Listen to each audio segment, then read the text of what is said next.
L'idée, c'est d'arracher la vergerette.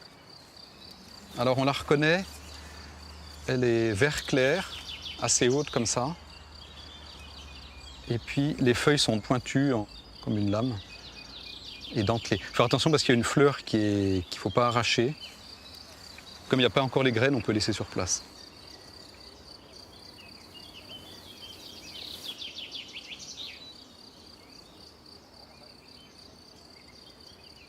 À 17 ans, j'ai fait quelques jours dans un monastère avec l'école.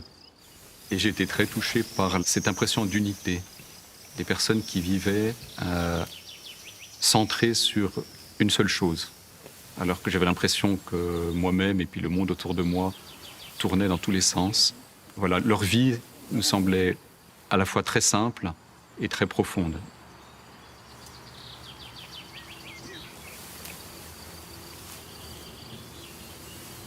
On est plusieurs à porter les responsabilités, la charge de tout un domaine.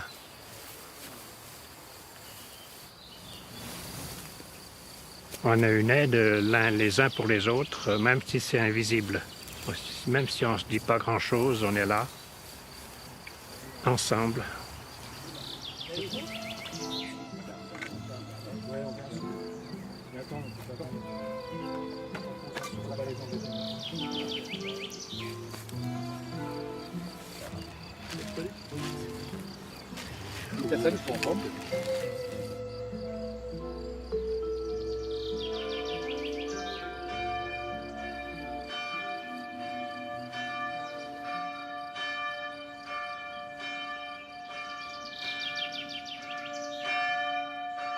Le mur qu'il y a autour du monastère, qu'on appelle le mur de clôture, il n'empêche personne de passer. Mais il symbolise cette limite qu'on se met, où on essaye de garder quelque chose qui est fragile. Comme un jardin, il y a une clôture qui n'est pas faite pour barrer, mais pour préserver cet espace de silence.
Tous les animaux, les arbres, tout ce qui vit, pour moi est un signe. Il me dit il y a une beauté, il y a quelqu'un derrière.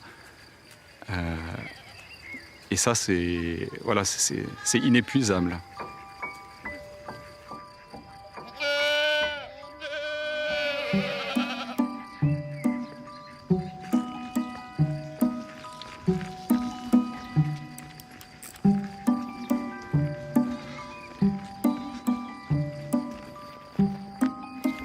Dans l'Évangile, Jésus se compare parfois à un bon berger qui guide et qui soigne son troupeau. Donc voilà, l'idée c'est que au fond, Dieu est pour nous comme un berger qui veille sur nous, qui nous soigne, qui nous conduit et qui nous mène dans les bons pâturages et puis à la vraie vie, à la vie en plénitude.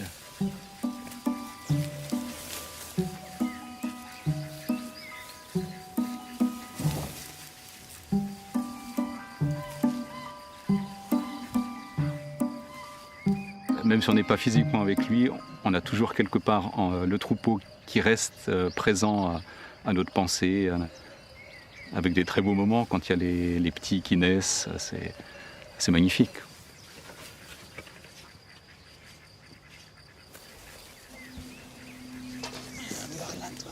Hop là. Hein? Alors, t'es tout mouillé, toi? Non, t'es tout mouillé. J'ai grandi à Paris. Quand je suis arrivé à Hauterive, donc j'avais 25 ans, j'avais fait des études de lettres, une licence en géographie. Quand j'étais enfant, non, je pense que rien ne me prédestinait à devenir moine. Mais je suis quand même né dans une famille très croyante. Donc j'ai été élevé dans la foi chrétienne. Au fond, j'ai toujours quand même aimé le silence, un certain retrait, qui m'a toujours été indispensable.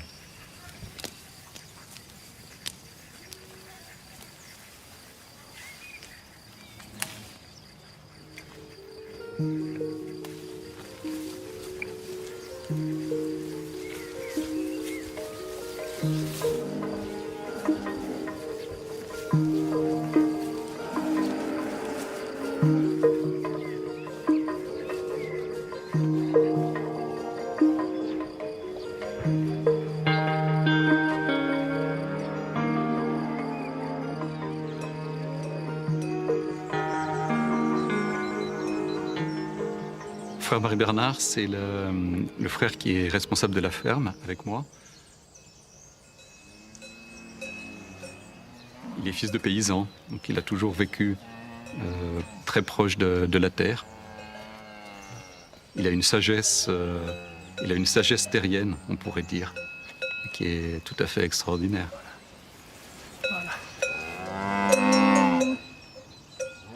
Elles aimeraient changer d'assiette. Les enfants, il y a longtemps qu'elles sont ici, puis maintenant c'est boueux à cause de la pluie. Oui. Oui, elles sont toutes sales. Il pleut trop. Allez, hop!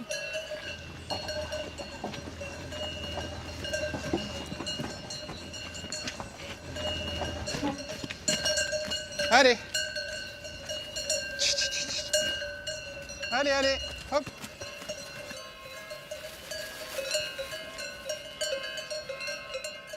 Sept fois par jour, j'ai la cloche qui me dit stop, il y a plus grand que le travail. Il y a plus grand que des choses à faire. Arrête un moment, retourne en présence de Dieu, et après ton travail reprendra, et il reprendra peut-être mieux, et tu seras plus libre.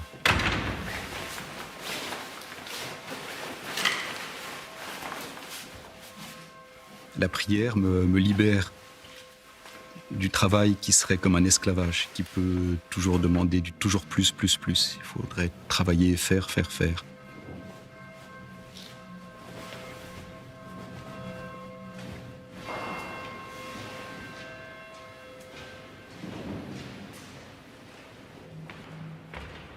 Mais même une fois qu'on est dans l'église à chanter, ça ne veut pas dire qu'on est encore en prière. Il faut que vraiment, intérieurement, on cherche à s'accorder à cette prière. Il faut vraiment retourner en soi-même. Et ça, c'est un combat permanent. C'est à reprendre en permanence.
Au-delà du pont, on a une ferme du XVIIIe siècle dans laquelle on a installé depuis quelques années une pension pour chevaux. C'est une sorte d'EMS pour chevaux.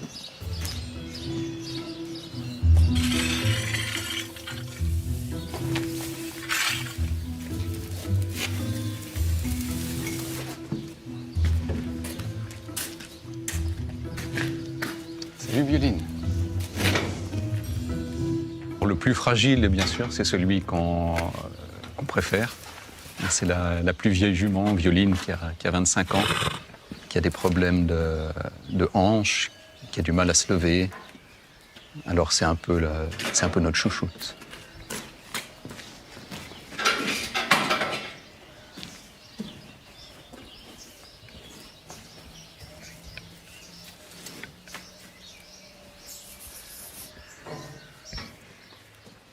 C'est des créatures comme nous.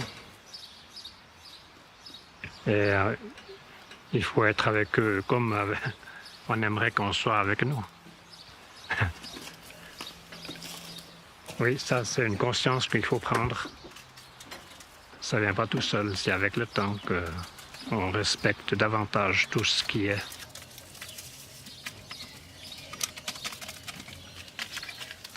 Elle est sous anti-inflammatoire à haute dose. Elle a probablement une déchirure au postérieur droit. Et puis je fais un massage avec une pommade au camphre pour la soulager.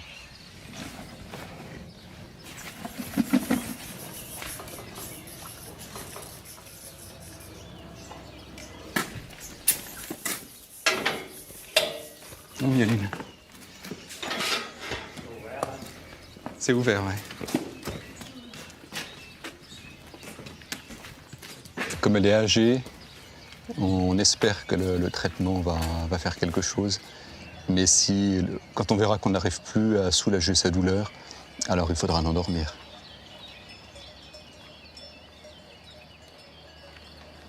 Elle boite encore pas mal, là. Hein. Tu vois, le postérieur droit, là, on voit que ça lui fait mal.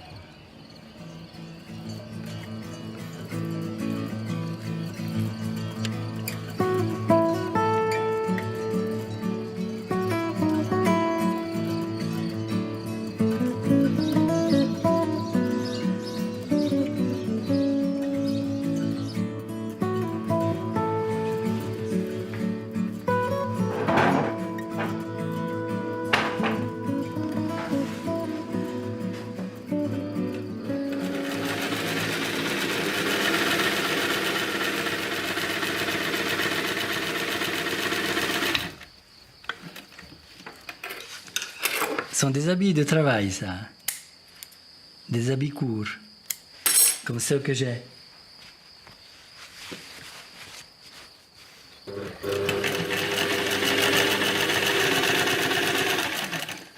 Et ça fait 25 ans, 26 ans que je suis là.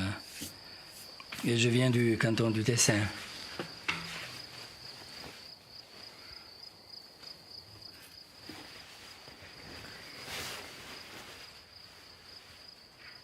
On devrait, quand on travaille vraiment, mais dans toutes les activités, avoir ce lien avec le ciel, avec le haut.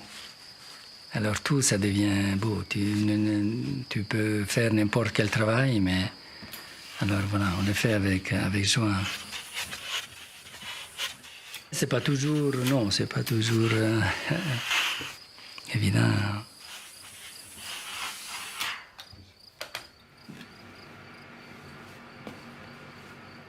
On vit ici dans la maison du Seigneur et c'est incroyable. On est à quelques mètres de l'infini.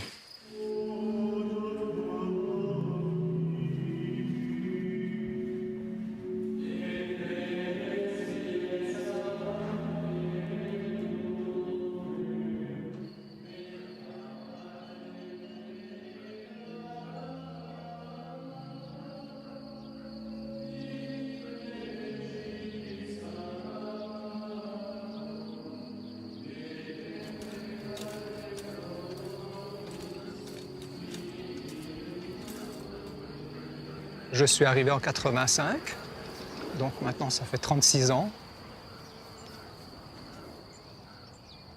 Au début, je ne connaissais pas le jardin ou que très très peu. Et ce qui était amusant, quand je cherchais la vocation, je suis allé voir bien sûr dans d'autres communautés, je regardais le moine ou la moniale dans le jardin. Si un jour tu rentres là-dedans, tous les boulots, mais surtout pas celui-là.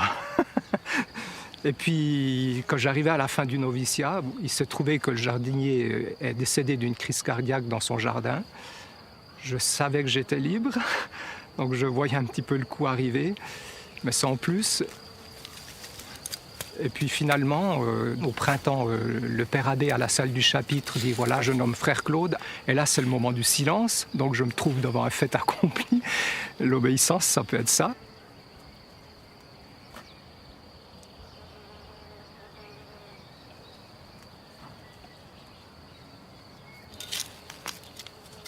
Là, j'arrive maintenant à l'âge de 65 ans, donc physiquement, tant que ça va, ça va.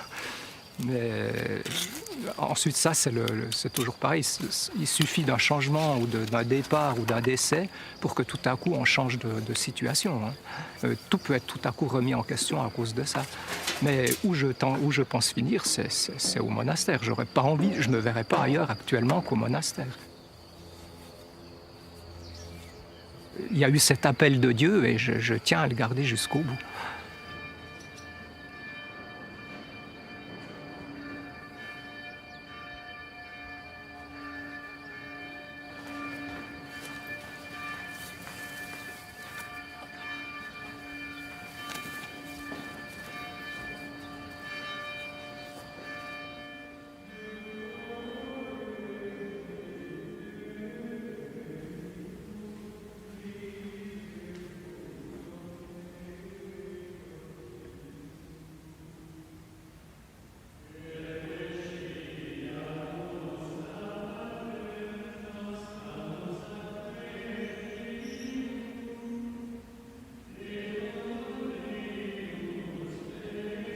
On définit souvent le moine comme un chercheur de Dieu. C'est-à-dire c'est ça qui fait l'unité de notre vie, c'est qu'on est en recherche permanente de ce Dieu qui toujours nous échappe, mais dont on sent quand même la proximité et l'action dans nos vies.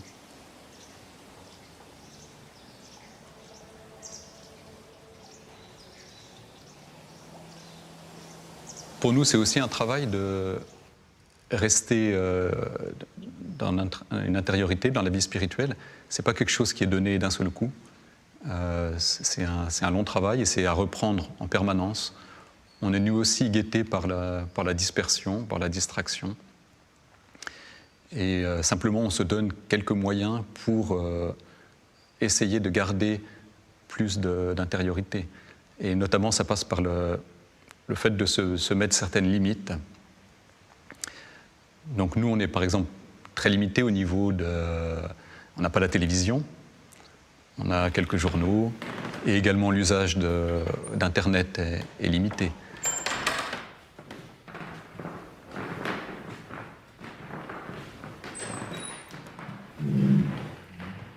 Le fait qu'on n'ait plus de distraction, plus tellement d'échappatoire, on se retrouve face à soi-même. Et c'est une rencontre qui n'est pas toujours facile. Parfois, il faut longtemps pour réussir à cohabiter avec soi-même de façon pacifique.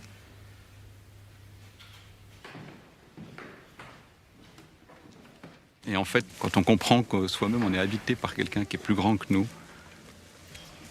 alors là, on peut se réconcilier en profondeur avec soi-même.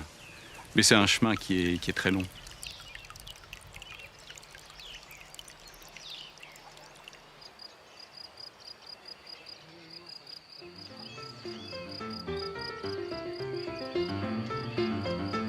Certains jours, on part se promener, si le temps le permet. Et pendant cette demi-heure, on peut parler de façon libre. Alors que dans le reste de la journée, on essaye de garder entre nous le silence.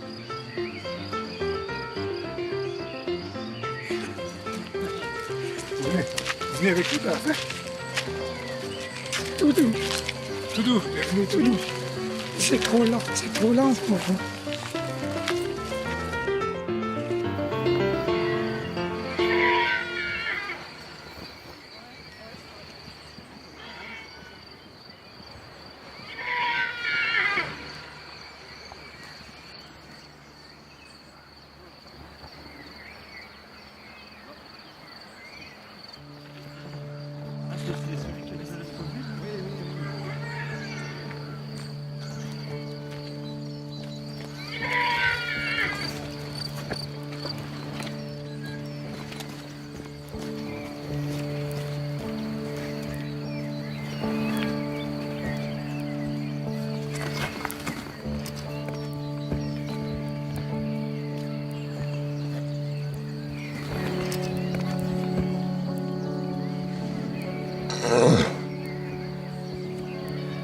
Bon, on va attendre un petit peu, voir peut-être qu'elle quand même elle se décide à se relever. Mais sinon, alors, je dois la lever avec le tracteur. Elle pèse 600 ou 700 kilos, alors c'est pas la peine d'essayer à la main. Je vous quitte alors.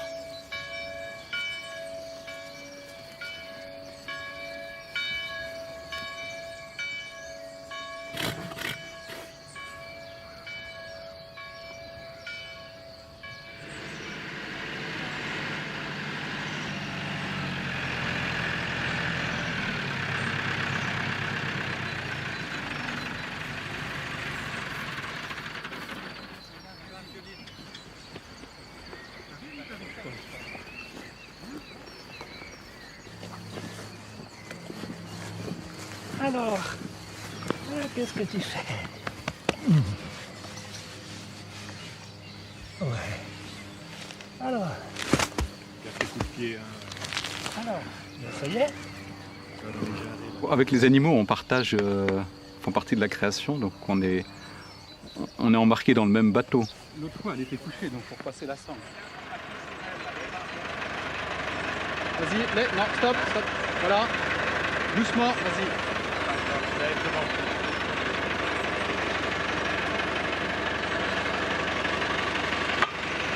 Voilà, bascule en bas. Voilà. Pour beaucoup de choses, on partage un même destin. Sur cette terre, on est ensemble, et je pourrais dire pour le meilleur et pour le pire.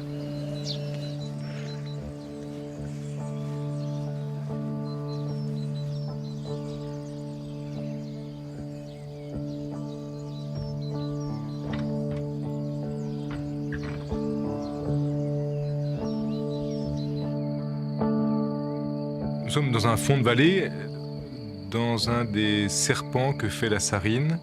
Et c'est un lieu typique de ce que cherchaient les moines cisterciens pour s'installer, qui quittaient les villes, qui quittaient les villages, qui voulaient retrouver les fonds de vallée, qui retrouvaient un désert en fait, pour aller prier, chercher Dieu.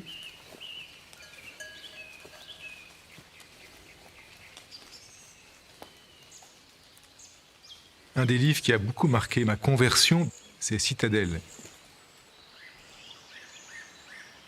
Saint-Exupéry dit que le cèdre est cette puissance qui lentement épouse le ciel. Dans la forêt, il y a des mouvements. Il faut imaginer l'arbre en mouvement vers le ciel. C'est d'une lenteur incroyable, mais on voit bien quel est le mouvement.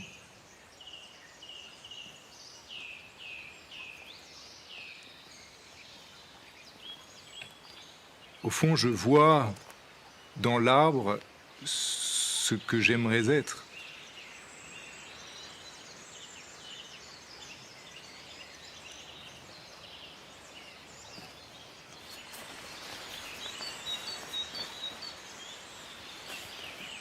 Donc je suis le père abbé.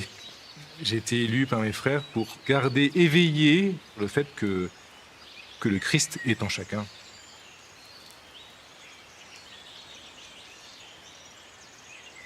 Rappeler au plus fort la force du plus faible. Redonner à tous la vision du groupe.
si on rentre au monastère pour fuir le monde, ce qui est sûr, c'est qu'on va retrouver toutes les difficultés qu'on croyait fuir à l'extérieur, on va les retrouver en soi-même. Quand je suis arrivé, j'ai pensé que je ne suis pas si mal. Et je crois l'important, c'est ne pas se décourager de ses propres faiblesses et des faiblesses des autres, mais de toujours être prêt à pardonner. Ils espèrent, tu leur donnes la nourriture en temps voulu.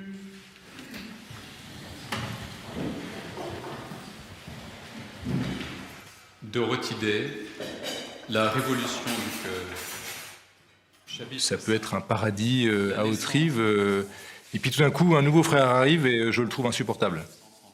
C'est mon voisin à table, mon voisin de chambre, et puis les cloisons ne sont pas très très grosses, donc je l'entends ronfler la nuit. C'est mon voisin au travail, mon voisin au cœur, 24 heures sur 24, 365 jours sur 365. Donc j'étais au paradis, je passe en enfer. Et d'hospitalité ne peuvent refonder et vivifier la... Si je ne fais pas stabilité, c'est-à-dire que si je ne persévère pas ici, je ne vais pas découvrir que le Christ me donne l'amour, me donne d'aimer. Et c'est pour ça qu'il nous sauve, en fond. Il nous permet de vivre ensemble. Cette pauvreté, sûrement le principe le plus exigeant des catholiques workers, qui a pour but de rendre semblable au Christ. Souvent, on pense que c'est les autres qui sont fautifs. Et on ne voit pas que je dois changer moi-même avant de demander aux autres de changer, n'est-ce pas? Et c'est vrai que si on arrive à accepter ça, donc on est sauvé. Si Les on hommes veut. commencent à se rendre compte qu'ils ne sont pas des individus, mais des personnes en société, que l'homme seul est faible et part à la dérive, qu'il doit prendre sa force dans l'action commune.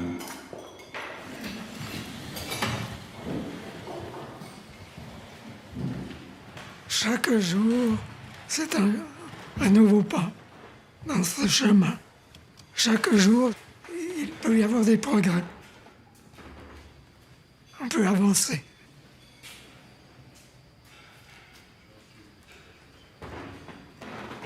Rien n'est jamais acquis. Il y a des moines qui quittent la vie monastique après des décennies passées au monastère. Alors c'est toujours une douleur quand ça arrive. Et c'est là aussi que le fait de vivre en communauté peut être une aide très importante. On n'est pas seul sur ce chemin.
C'est celui-là, là, hein?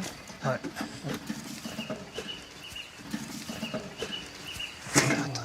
Alors. Je chigne dans les doigts.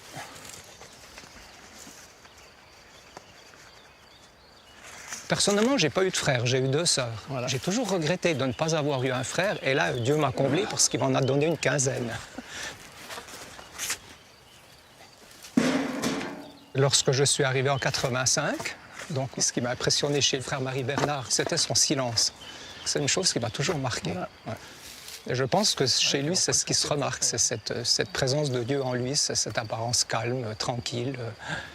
Oui, un homme de prière, voilà.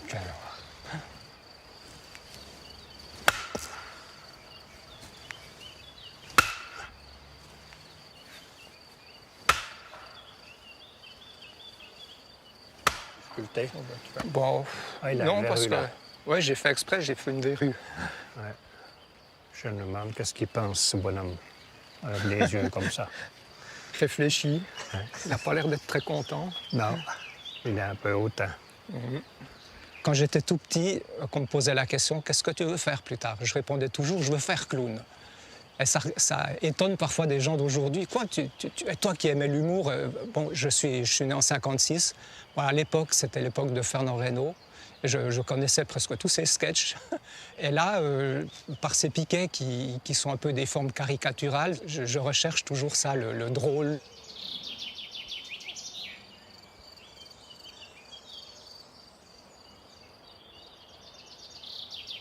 J'ai croisé parfois des gens sans qu'ils sachent que c'était moi, on se promenait ici, et je les vois qui regardent les piquets et je les vois se mettre à sourire. Et pour moi, c'est ça que je cherchais. Et ça fait plaisir.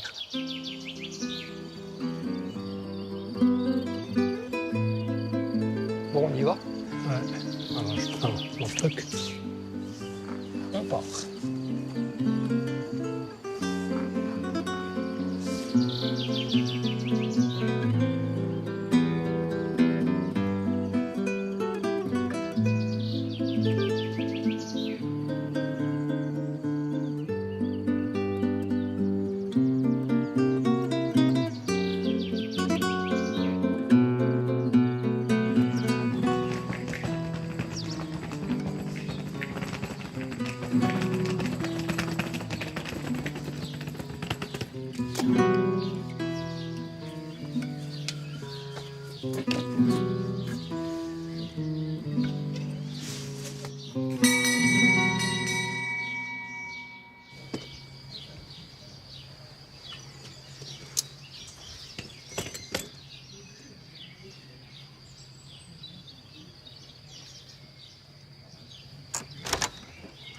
Ah, bonjour Madame Guillaume, bienvenue. Bonjour Entrez, père, je vous en merci prie. beaucoup, merci.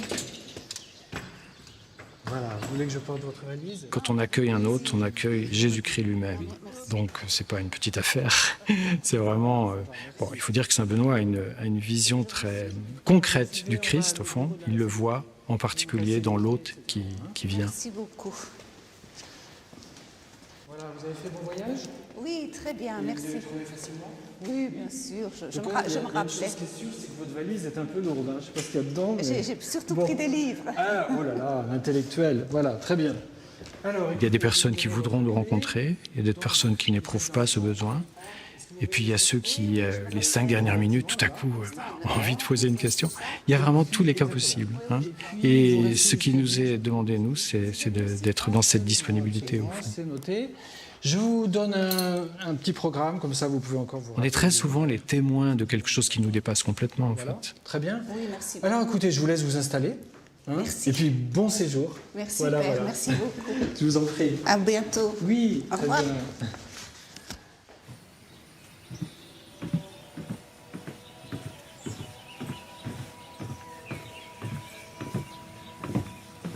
Ça fait depuis octobre que je suis à la retraite. Et en réalité, mon agenda est encore plus rempli que ce qu'il était précédemment. Donc, c'est aussi pour ça que je viens là.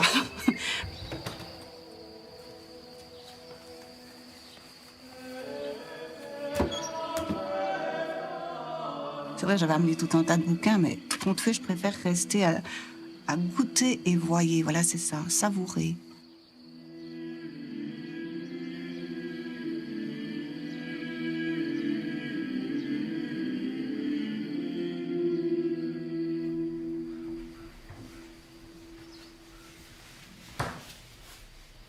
Je trouve que ça me donne une sagesse et un peu de recul et enfin, oui, c'est un lieu de grâce, je crois, vraiment.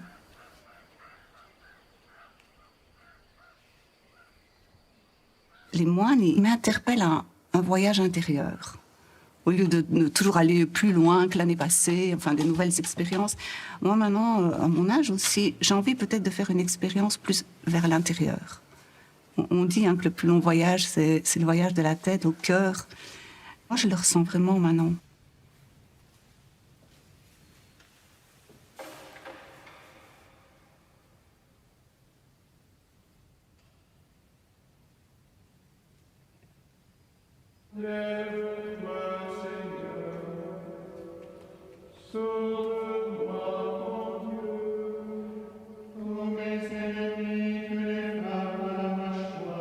Ça me fait du bien de participer à leurs prières. C'est comme... Ils mettent de l'éternité au cœur du temps.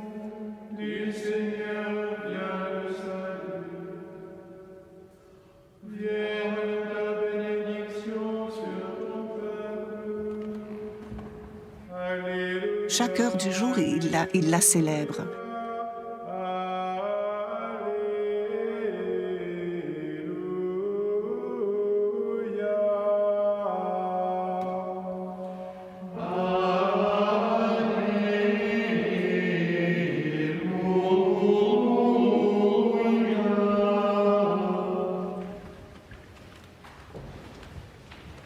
Je trouve qu'il se dégage d'eux une sérénité, un sourire, enfin une joie. Ils ont l'air heureux. Et puis, ce qui me surprend, enfin, qui m'interpelle carrément, c'est les moines. Si je viens ici tous les 4 ans, par exemple, ben, ils sont toujours là. Ils ont fait vœu de stabilité. Ils restent là.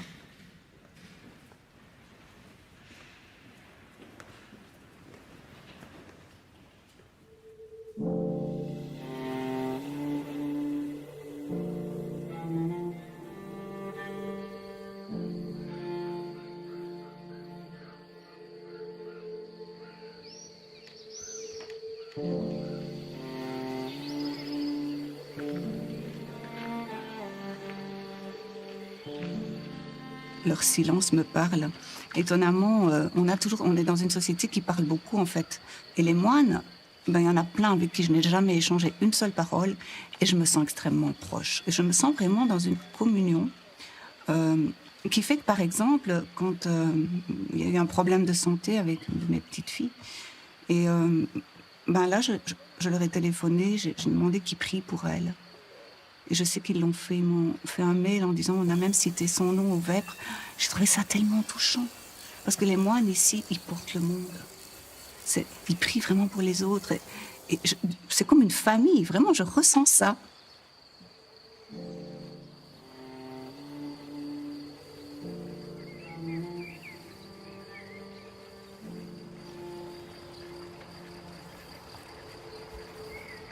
Dieu d'amour, donne-nous la grâce de nous sentir intimement unis à tout ce qui existe. Montre-nous notre place dans ce monde comme instrument de ton affection pour tous les êtres de cette terre.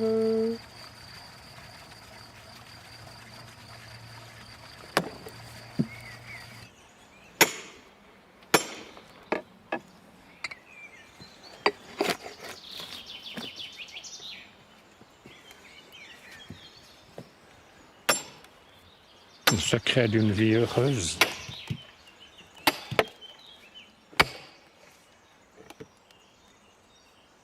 c'est d'accepter le réel tel qu'il est. Et l'accepter et l'offrir à Dieu. Le travail devient prière. Chaque matin, je recommence. Oui. La prière, l'accueil de la vie, tout ça, du travail, de la réalité.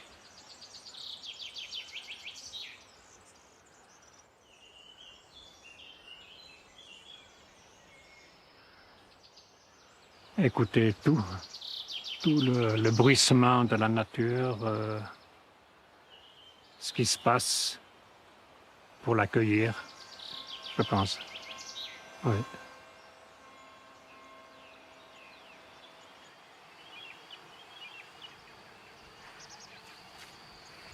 J'ai remarqué ce matin, les martinets sont de retour. Ces hirondelles noires, toutes noires qui tournent autour du monastère, de la ferme.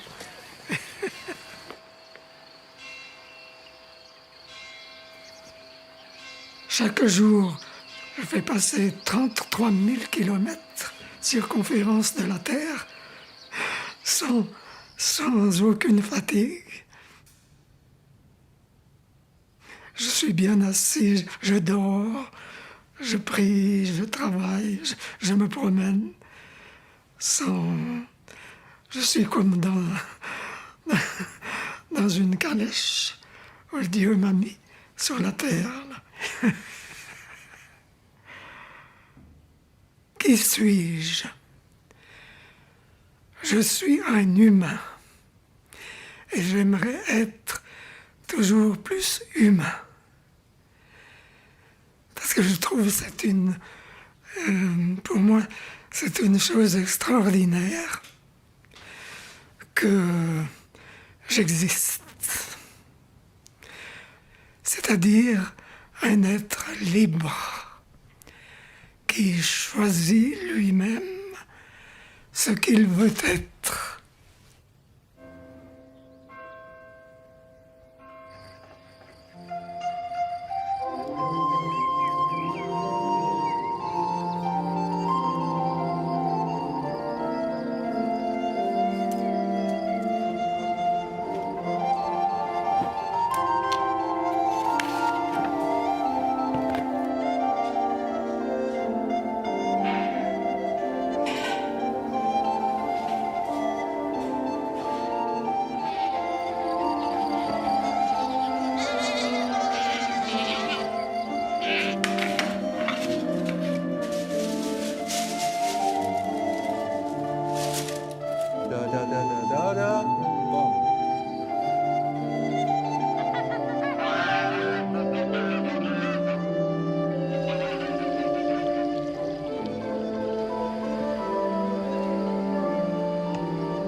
On commence à 4 heures du matin, justement parce que c'est la nuit. Et c'est au fond un moment où dans le monde, il y a beaucoup de souffrance. Tous ces gens qui n'ont pas de lieu pour dormir.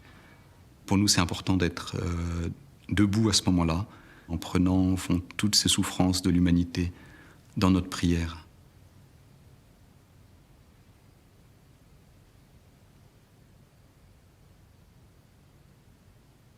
Après le petit déjeuner, on a un temps qu'on appelle un temps de Lectio Divina. Et l'idée, c'est d'aller en début de journée prendre dans la Bible une parole qui va pouvoir nous habiter dans le reste de la journée et prendre racine en nous.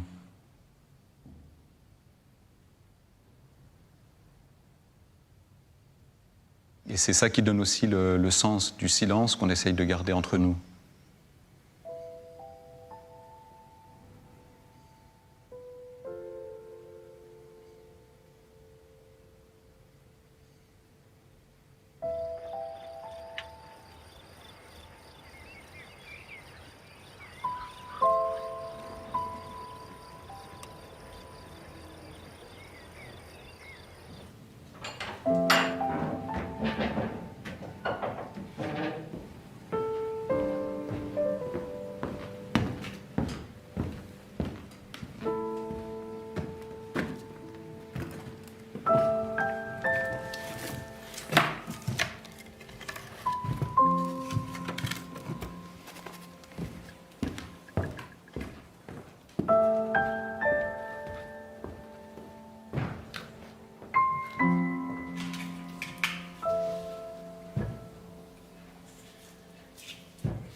J'ai récupéré un peu ces vieux, c'est des têtards de marronniers, Donc des bouts de branches qui ont été taillés plusieurs fois, ils ont une forme toute biscornue. Donc ça, normalement, c'est des pièces qu'on met au feu, quoi.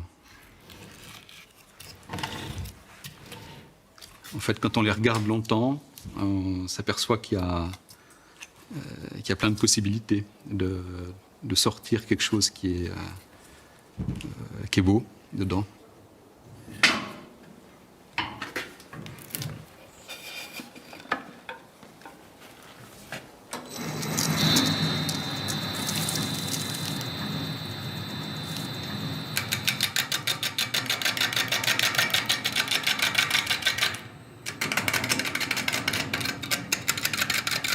Quand je fais ça, j'ai un peu l'impression de faire ce qui est l'œuvre de toute une vie, c'est-à-dire voir la beauté en chaque chose, même dans ce qui est moche, dans ce qui semble inutile et voué à être jeté.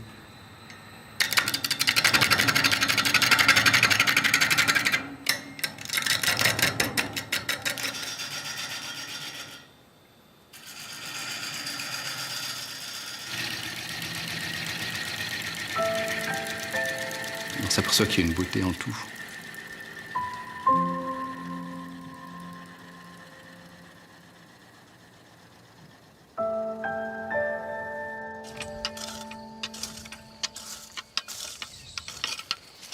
Moi, ça fait 18 ans que je travaille à Haute-Rive avec le frère Claude. Et je suis très heureux ici parce que j'ai des fleurs, j'ai les oignons, l'ail, bon, les haricots à perche, les tomates, et puis les aubergines, et puis tout ça. Bon, moi, je suis artiste, je suis musicien, je fais de la peinture surtout, et le jardin, et le jonglage. Ça va, tu t'en sors? Bon, oui, je m'en sors super bien. Super. T'as presque fini, là. Bon, oui, j'arrive au bout.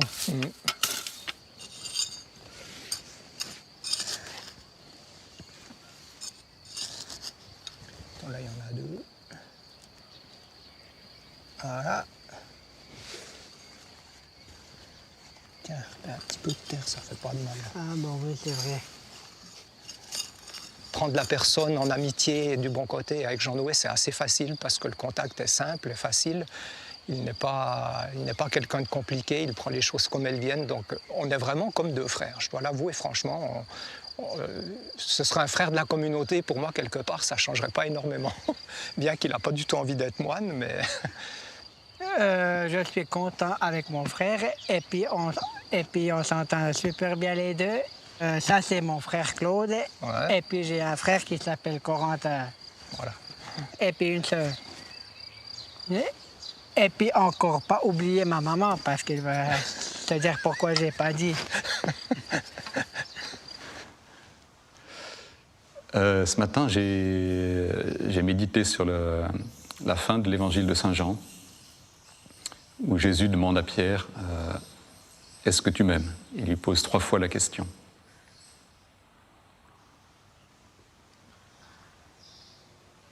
Parce qu'au fond, aimer et être aimé, c'est la seule question qui nous préoccupe vraiment, tous.